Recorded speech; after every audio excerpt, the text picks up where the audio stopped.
मसाला डोसा, पनीर डोसा, आइए साहब गर्मा गर्म डोसा खाइए, आइए कहकर डोसा बेचता था। एक दिन वो अपना काम पूरा करके जंगल के रास्ते घर लौट रहा था। रास्ते में उसे एक स्वामी जी तपस करते हुए नजर आए। गर्मी ज्यादा होने के कारण अतुल ने अपने बाइक को वहीं रोका और पेड़ के नीचे खड़ा हो गया। तभी स्वामी जी ने आंखें खोली। बेटा, मुझे भोजन ग्रहण किए हुए बहुत दिन हो गए, मुझे कुछ खिलाकर मेरा भूख मिटाओगे बेटा?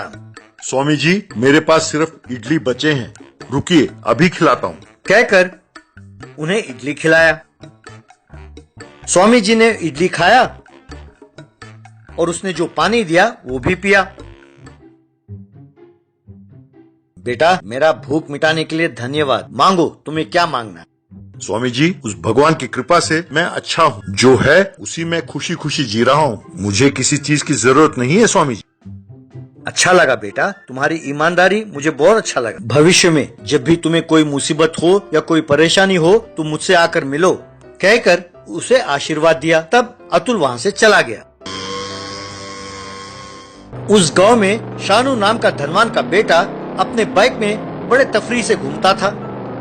वो अपने बाइक को ले जाकर ठेलों को टक्कर मारता था, लड़कियों को छेड़ता था। पुलिस चेकपोस्ट में भी वो बिना रुके तेजी से जाता था तो उससे डर के पुलिस उसे कुछ नहीं कहती। उस गांव में आयोजित बाइक रेस में वो भाग लेता था और अव्वल आकर पैसे भी जीतता था।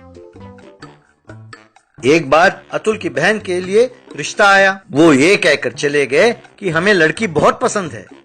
बाद में लड़के की माँ ने फोन किया और बेटा अतुल, हमें तुम्हारी बहन बहुत पसंद है। शादी के बाद वो अमेरिका जाकर सेटिल हो जाएगी, पर हमारा क्या होगा? हमने अपने बेटे को खूब मेहनत से बहुत खर्च करके पढ़ाया है। लोग 20 लाख रुपए देने के लिए तैयार हैं, पर यदि तुम 5 लाख रुपए दो तो कहो, अभी रिश्ता पक्का कर देते हैं। ये बात हमारे बेटे की कान तक नहीं पहुंचना चाहिए। अगर ऐसा किया तो हम रिश्ता ही तोड़ देंगे, कहकर फोन काट दिया। हे भगवान, 5 लाख रुपए दहेज, इतने पैसे मैं कहाँ से लाऊंगा? पर अपनी बहन के लिए इससे अच्छा रिश्ता भी तो लाना मुश्किल है। हे भगवान, तुम ही कोई रास्ता दिखाओ। ऐसा उसने सोचा। अतुल एक दिन वाइन शॉप के पास नाश्ता बेच रहा था। तभी शानू अपने बाइक पर अपने दोस्तों के साथ वहाँ आया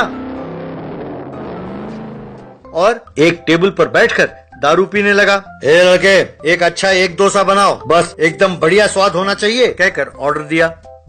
अतुल डोसा बना रहा था कि उसकी बहन वहाँ पहुँची। भैया, माँ ने घर के लिए सामान लाने के लिए कहा है। माँ ने कहा है कि पैसे तुमसे ले लूं। तब उसे देखकर शानू गाना गाने लगा। उल्लाला उल्लाला उल्लाला उल्लाला, लड़की जवान हो गई। उल्लाला उल्लाला उल्लाला उल्लाला, तू है मेरी फैंटेसी, लड़की है बम्बाट। यूं गा रहा था तो भाई बहन दोनों को बहुत गुस्सा आया। शान जी, इसकी शादी तय हो चुकी है। लड़कियों की इज्जत करना हमारा संस्कार है, उनका अपमान करना गलत है। दोस्तों, क्या मैंने ये गाना खुद बना के बोला है? ये तो फिल्मी गाना है ना, तो इनको क्या परेशानी है? क्यों भाई, शराब की दुकान के पास लड़की आएगी तो कोई भजन गाएगा क्या? कह के सब हंसने लगे। तो वो नाराज होकर वहाँ से चली गई। तब अतुल को बहुत गुस्सा आया। एक दिन एक व्यक्ति ऑटो में ऐलान करता हुआ जा रहा था। सुनो भाई सुनो, शमशाबाद का ग्रेट मोटर बाइक रेस, इसमें जीतने वाले को 5 लाख रुपए का इनाम मिलेगा। आइए, भाग लीजिए और पैसे जीतिए। आओ भाई आओ, कहकर ऐलान करने लगा। ये सुनकर अतुल सोच में पड़ गया। अगर मैंने इस प्रतियोगिता में भाग लिया और जीता तो शानू का घमंड चूर चूर हो जाएगा और मेरे बहन की शादी के लिए दहेज के पैसे भी मिल जाएंगे। लेकिन इस प्रतियोगिता में शानू को हराना इतना आसान नहीं है, ऐसा उसने सोचा। बाद में अपने बाइक में स्वामी जी के पास पहुंचा। उन्हें अपनी समस्या सब बताया।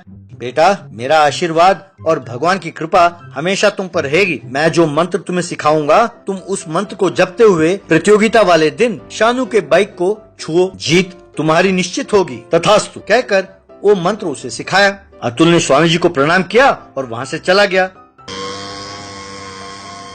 प्रतियोगिता का दिन आया। रेफरी ने सीटी बजाया सब बाइक तेजी से जाने लगे। शानू सबसे आगे था। अतुल बड़े मुश्किल से बाकी बाइक्स को पार करते हुए शानू के बाइक के आगे निकलने की कोशिश कर रहा था। बहुत कोशिश करने पर भी शानू के बाइक के आगे नहीं जा पा रहा था। तब अतुल ने मंत्र पढ़ा और शानू के बाइक को छुआ। बस शानू के बाइक के 2 टुकड़े हो गए। इस बात को गौर करते हुए शानू रेखा को पार कर गया। अतुल भी पीछे पीछे लकीर को पार कर गया। हे भगवान, ये क्या, मेरे बाइक के 2 टुकड़े कैसे हो गए? एक टुकड़ा यहाँ और दूसरा टुकड़ा वहाँ कैसे है? हमारे ग्रेट शमशाबाद रेस में इस साल का विजेता है अतुल, कहकर घोषणा किया। लोगों ने जोर से ताली बजाई। क्यों, तुम्हारे आंखें हैं या बटन? लकीर को पहले पार करने वाला मैं हूँ, आप उसे पहला इनाम कैसे दे सकते हैं? बेटा, आंखें तुम्हारी खराब हैं, मेरी नहीं। जो बाइक लकीर को पूरी तरह से पार करे वही विजेता है। तुम्हारा तो आधा बाइक वहीं रह गया, इसीलिए तुम नहीं जीते। ये सुनकर शान ने सिर पकड़ लिया। रेफरी अतुल को पैसे देने लगा तो लोगों ने फिर से ताली बजाई। अतुल ने उन पैसों से अपनी बहन की शादी बड़े धूमधाम से किया। बेबी चिक रेस्क्यू।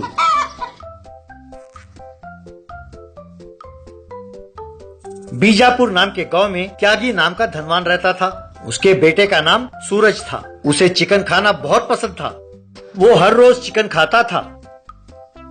उसे अपना नाम पसंद नहीं था तो इसलिए इंस्टाग्राम और फेसबुक पर अपने घर का नाम बीके के साथ सूरा जोड़कर बीके सूरा नाम रखा था। एक दिन वो खाना खा रहा था, तब उसके पिताजी, अरे कमबख्त, इतना बढ़िया नाम सूरज रखा, पर तुमने ये सूरा नाम क्या रखा है फेसबुक पर? परसों कोई मुझसे पूछ रहा था कि क्या बीके सूरा आपका बेटा है, तो मैं कंफ्यूज हो गया। गांव में पता है लोग तुम्हें क्या क्या बुलाते हैं? बीके सूरा नहीं, बकासुरा कहते हैं। क्या तुम ये बात जानते हो, इडियट? कहकर डांटा। ओ डैड, गांव के लोग बेवकूफ हैं, पढ़े लिखे नहीं हैं, उनसे बोला नहीं जाता, इसलिए ऐसे बोलते हैं। Come on dad, take it easy. तभी गांव वाले लाठी लेकर उनके घर के पास आए। अरे त्यागी, निकलो बाहर, कहकर चिल्लाने लगे। तब दोनों बाहर आए। क्यों भाई त्यागी, कितने बार कहा है तुम लोग? तुम्हारा बेटा गांव भर के मुर्गियों को चुरा कर खाता है, ये बिल्कुल गलत है।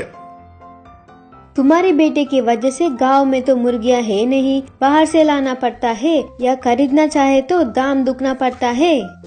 ये क्या बकवास कर रहे हो आप लोग? आप लोगों की हिम्मत कैसे हुई मेरे घर के सामने आकर चिल्लाने की? अभी इतने बुरे दिन नहीं आए कि मेरे बेटे को मुर्गी चुरा कर खाना पड़े। आप चुपचाप यहाँ से चले जाइए, वरना पुलिस में कंप्लेंट करना होगा। जाइए यहाँ से, कहकर धमकाया। ये सुनकर गांव वाले डर के वहाँ से चले गए। तब त्यागी अपने बेटे से, क्यों रे कमबख्त, क्या वो सच कह रहे हैं? फिलहाल तो मैंने उन्हें डरा कर भगा दिया।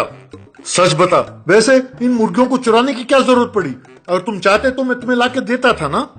ओ डैड, क्या मैं ये बात नहीं जानता? अब मुर्गी का क्या है, कोई भी खा सकता है डैड, पर चूजे खाने का मजा ही कुछ और है डैड। बड़े नरम नरम होते हैं, बस सोचते ही मुंह में पानी आ जाता है डैड। खरीद के खाने में क्या मजा है डैड, पर अगर वो चुरा के खाएं तो बस मजा आ जाए। अरे कमबख्त, मुर्गी काट कर तो सब खाते हैं, पर चूजे खाते हैं? छी! तुमने दोबारा ये हरकत की तो तुम्हें हॉस्टल में डाल दूंगा, खबरदार। कह के उसे वार्निंग देकर चला गया। अरे बाप रे, पिताजी बहुत जिद्दी हैं, जो कहते हैं वो कर देंगे। इस बार फंसना नहीं चाहिए, कुछ नया सोचना होगा। यूं वो 4 बिल्लियां ले आया और उन्हें दूध पिलाकर पालने लगा। उन्हें चूजों के तस्वीर दिखा के उन्हें चुरा के लाने की ट्रेनिंग दी। जब बिल्ली वो तस्वीर लेके आते तो वो उन्हें दूध पिलाता था। इस तरह ये बिल्लियां सब ट्रेन हो गईं। वे रोज गांव भर में जाते और मुर्गी के चूजे पकड़कर लाकर सूरज को देते। वो उनकी तारीफ करके उन्हें दूध पिलाता था। उसी गांव में टिंकू नाम का एक लड़का कई चूजों को बड़े प्यार से पालते हुए उनके साथ खेलता था। एक बार उसने एक बिल्ली को एक चूजे को पकड़ते हुए देखा। बिल्ली भागने लगी तो वो इसके पीछे पड़ गया। बाद में उसने बिल्ली को मुर्गी के चूजे को सूरज को देते हुए देखा और फिर सूरज उस बिल्ली को दूध पिलाते हुए भी देखा। अरे बकासुरा, चोर कमीने, अब ये नया प्लान शुरू किया तूने।